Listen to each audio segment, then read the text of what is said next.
Good morning. It's Monday, August 11th. I'm Phil Streible, Chief Market Strategist at Blue Line Futures. So let's take a look at gold, Bitcoin, soybeans, equities, and starting off with the equity markets.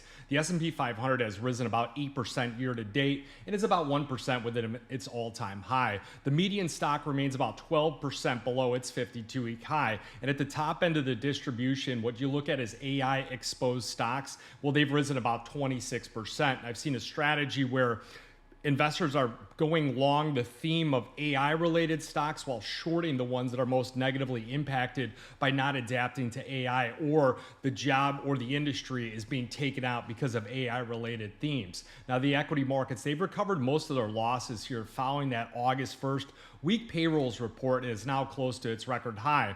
One contributor to the market's rebound is pricing in of the dovishness coming from the Federal Reserve, especially at this September 17th policy meeting. So looking at the CME's Fed Watch tool, you got about an 88.4% chance of a 25 basis point interest rate cut coming out at that meeting. Looking at the S&P 500, your critical support really down at about 63.40. Your resistance points about 64.40 on up to about 64.50. And in order to become bearish, you really need that break below 62.20 for a move down back down to 6,000. Now you look at Citigroup and their earnings team and their trading team here. They had raised their year-end target for the S&P 500 on up to about 6,600, up from 6,300, seeing the index rise to about 6,900 by mid-2026.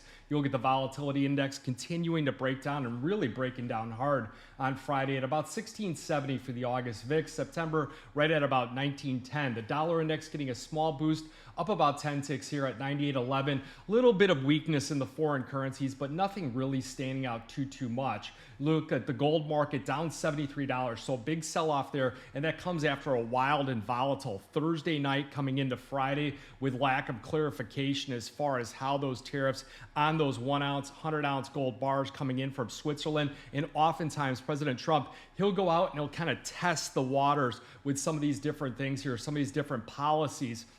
And what you'll see are these sharp reactions here back and forth.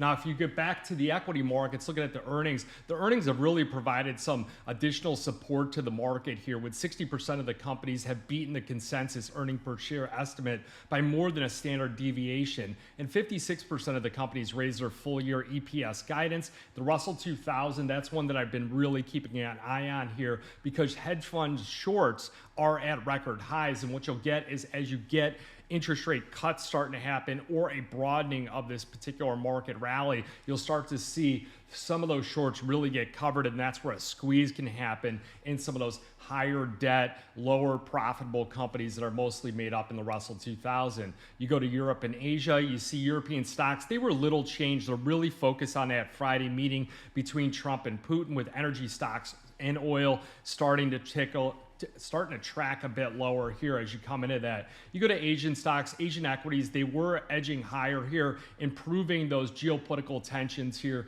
where you're seeing more trade deals being worked out, specifically with NVIDIA, AMD, with China, where they're talking about potentially giving China some kind of, or the US some kind of revenue share from some of those sales that are happening over in China. Now, China's consumer price index, well, they had fallen steady here in July because of the fact that you have these deflationary pressures, and they are starting to ease after the government pledged to really contain this excessive competition. So the factory deflation, that persisted for its 34th straight month, with producer prices falling 3.6%, matching June's decline. So when you got that particular data coming out in China, that's when the sell-off really started to get underway, specifically in like gold, silver, copper, aluminum, platinum, palladium, all edging just a bit lower. Now, one market that really shines out here overnight, tracking on about 2%, trading at $10.09. That is the November soybean contract, up 22 cents.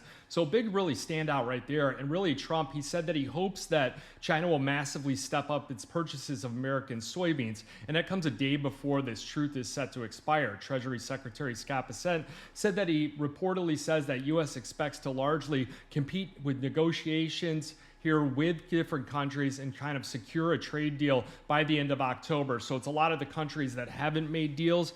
Bassett's really working on that. Now back to soybeans. Trump comes out on Truth Social and he says that he hopes China will quickly quadruple its soybean orders, which he says is also a way of substantially reducing China's trade deficit with the United States. He made his comments just the day before this is all set to expire here. And what we're seeing is that a big boost here in prices here as farmers are just weeks away from their next harvest, really boosting those available supplies to sell. We will have a USDA report also coming out tomorrow, but really the sectors in focus here, the ones that are under pressure, again, the gold market, again, oil just slightly negative here as of this recording, and you got Bitcoin up about 4%. Ethereum also pushing on up here. The only one that's under pressure here is XRP this morning after that got its big boost and its gap higher on Friday. So oil, defense stocks, anything that's kind of safe haven related here, that's really in focus here at that speculation of that meeting between Trump and Putin on Friday and the chances of ending the war in Ukraine. So you get that volatility from that tariff and the uncertainty surrounding it with the gold market, and then you finally get this brokered peace agreement that's working on where some negotiations are taking place here to end that war. So some of the safe haven demand is rotating into alternative assets like Bitcoin here. So cryptocurrency stocks, they are really going to be active here as Bitcoin extends its gains and is within striking distance of an all-time high.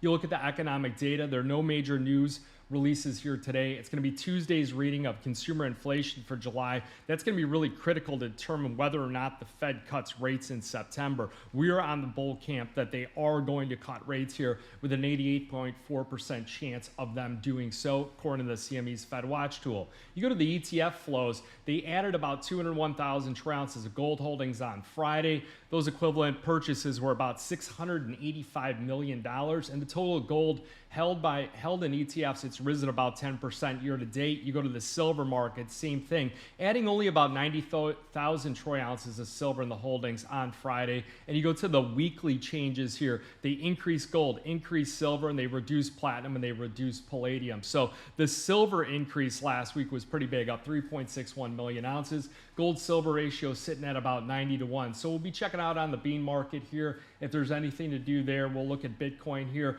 perhaps taking a few of those positions and reducing them just a bit here. Same thing with the Ethereum market as well. Looking at those the sugar markets still going back and forth here. You got this disease that's striking some of the sugar crop over in Thailand. So that's something to watch as well. And again, on the silver, the gold, the crude oil market, we'll keep an eye on that as some of that safe haven demand coming out of the market here just a bit. So you guys got any questions, reach out to info@bluelinefutures.com. You got any questions, again, you can also call me as well, 312-858-7303. And remember, futures and option trading, well, it does involve risk of loss. May not be suitable to all investors. Good luck, good trading.